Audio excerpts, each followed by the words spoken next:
ওয়ালাইকুম আসসালাম রহমতুল্লাহ। আসলে আমার একজন অমুসলিম বন্ধু আমাকে একটা প্রশ্ন করেছেন যে সূরা রহমান অধ্যায় 55 আয়াত 26 বা 27 একদিন সবকিছু ধ্বংস হয়ে যাবে, শুধুমাত্র সৃষ্টিকর্তার মুখই থাকবে, বা কোন কোন ক্ষেত্রে আমাদের আল্লাহ তিনি দেখেন এবং শোনেন, তার মানে তার আকার আছে।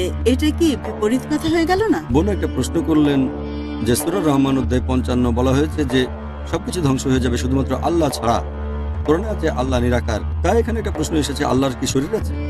বোন যদি এই দুটো বিষয় বোঝেন যে আল্লাহ সুবহানাহু ওয়া তাআলার ছায়া আছে, কোরআনে আছে তার ছায়া আছে, তার মুখ আছে, তার মুখ আছে, কিন্তু আল্লাহ সুবহানাহু ওয়া তাআলার চেহারা কল্পনা করতে আমরা পারবো না, আল্লাহর আকার তৈরি করতে পারি না, কিন্তু আল্লাহর ছায়া আছে। কোরআন বলছে আল্লাহর মুখ আছে, মুখ আছে। কোরআন বলছে আল্লাহর হাত আছে, হাত আছে। কেমন হাত আছে আমাদের যেমন তেমন কিনা সেটা সম্পূর্ণ আলাদা বিষয়। কোরআনে আছে সূরা শুরা অধ্যায় নম্বর 42 আয়াত নম্বর 11 যে আল্লাহ সুবহানাহু ওয়া তাআলা দেখেন এবং শোনেন, কিন্তু তার দেখা এবং শোনার ধরন আমাদের থেকে আলাদা। আমাদের শব্দ তরঙ্গের প্রয়োজন, মাধ্যমের প্রয়োজন। আল্লাহ সুবহানাহু ওয়া তাআলা কিভাবে শোনেন আল্লাহ জানেন। কাজে আল্লাহ সুবহানাহু ওয়া তাআলার আকার আছে।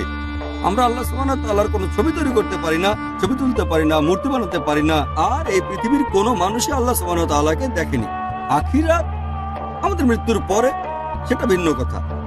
আমাদের মৃত্যুর পর ইনশাআল্লাহ যখন জান্নাতে যাব আল্লাহ সুবহানাহু ওয়া তাআলার ছায়া দেখতে পাবো। অনেক হাদিসে এটা বলা হয়েছে এবং আমরা সেটা দেখতে চাইব, কিন্তু এই পৃথিবীতে আমরা দেখতে পাবো না। আল্লাহ সুবহানাহু ওয়া তাআলাকে এই জীবনে কখনো দেখতে পাবো না, কেউ দেখবে না। যদি কোরআন পড়েন সেখানে আছে মুসা আলাইহিস সালাম বললেন যে আমি আল্লাহ সুবহানাহু ওয়া তাআলাকে দেখতে চাই। আল্লাহ বললেন ঠিক আছে পর্বতে চড়ে তাকাও, আমিও পর্বতে আমার নূরের একটা ছটা দেখাবো।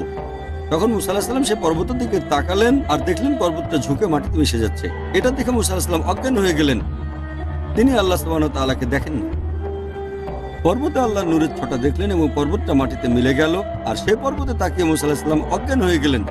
সুতরাং ব্যাপারটা হলো বোন যে আমরা আল্লাহ সুবহানাহু ওয়া তাআলাকে দেখতে পারবো না, কিন্তু আল্লাহর আকার আছে কিনা, হাত মুখ আছে কিনা সে বিষয়ে বলবো যে হ্যাঁ আছে। কিভাবে আমরা জানি না, আল্লাহ জানেন।